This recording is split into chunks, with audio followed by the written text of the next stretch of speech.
This is how you assemble an oxygen tank. You all probably actually know this already, but you don't, and I'm guessing Adam doesn't either. So we're going to do this. Pardon? Oh, really? Okay. So the first thing that we do is we take this handy dandy little oxygen wrench here.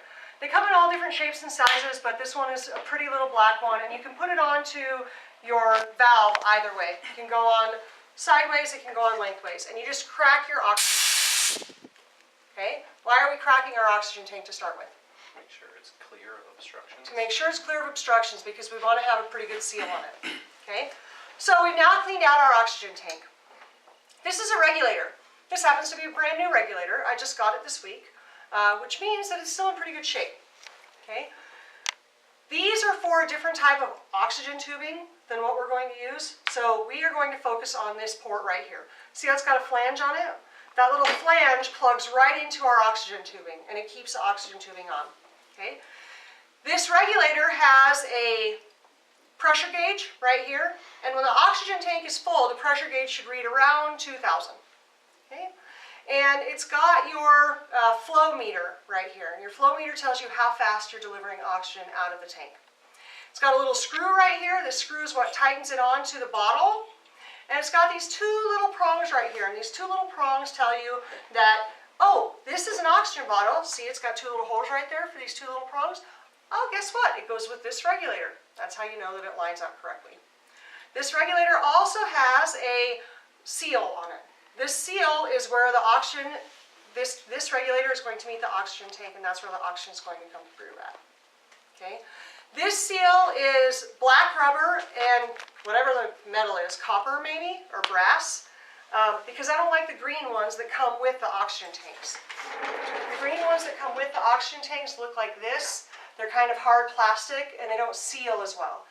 So I always make sure that we buy the slightly more expensive but much better seals.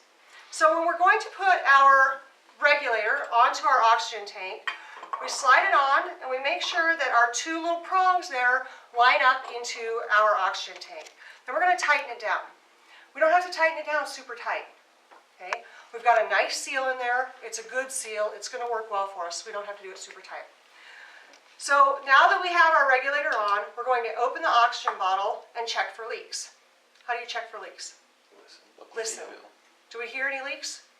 Okay. Now that we know that we don't have any leaks, we're going to make sure that we open our bottle up all the way.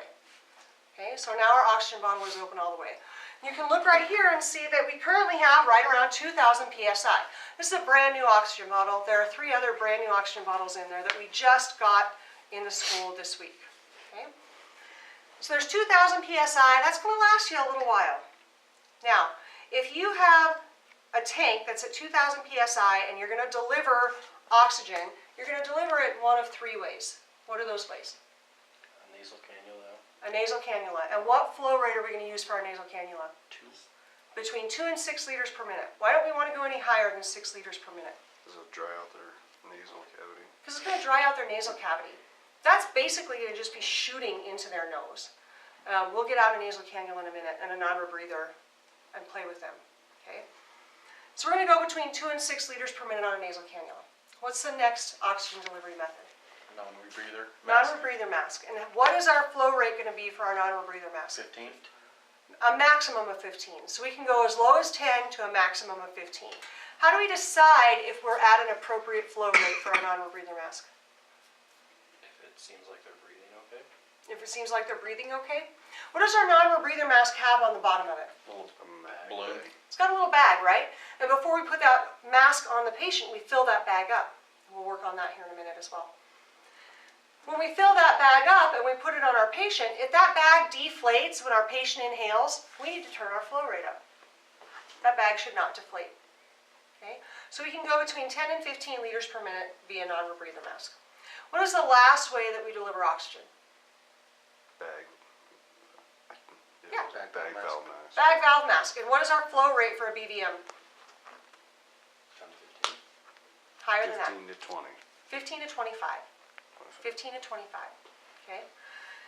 The oxygen that's delivered to your patient is going to be the highest concentration if you're using a BVM, because you have a really good face-to-mask seal. You can get 99% oxygen or 99% inspired oxygen if you're using a BVM. Okay? If If you're using a nasal cannula, you're going to get at max 44% inspired oxygen. Okay. All right, so once we have this all put together and we've used it and we're getting ready to change it out, we're going to, see right now it's on.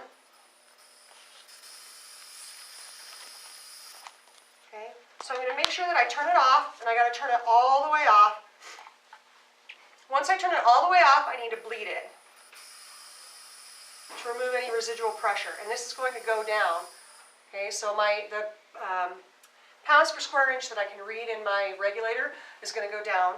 Okay, and then now that I've bled it and I've got no more pressure built into my regulator, I'm just going to unscrew it.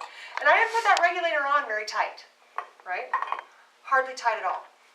We got to be careful with the oxygen bottles. You guys know this, right? We have to be careful with the oxygen bottles. Why do we have to be careful with the oxygen bottles?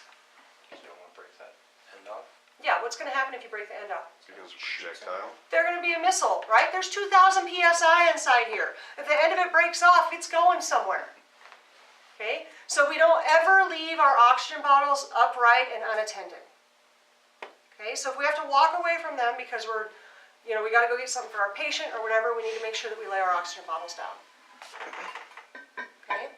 Now, on your rigs, your oxygen bottle is likely going to be stored in something. Once you put the regulator on, you're not taking it off until the oxygen bottle is empty, right? In here, we're going to practice putting the regulator on, taking the regulator off, putting the regulator on, taking the regulator off. Okay? There are 4 of you. There are 4 oxygen bottles this size. There are 4 regulators in a white box. Well, I have 1 regulator. In a white box on the white shelf.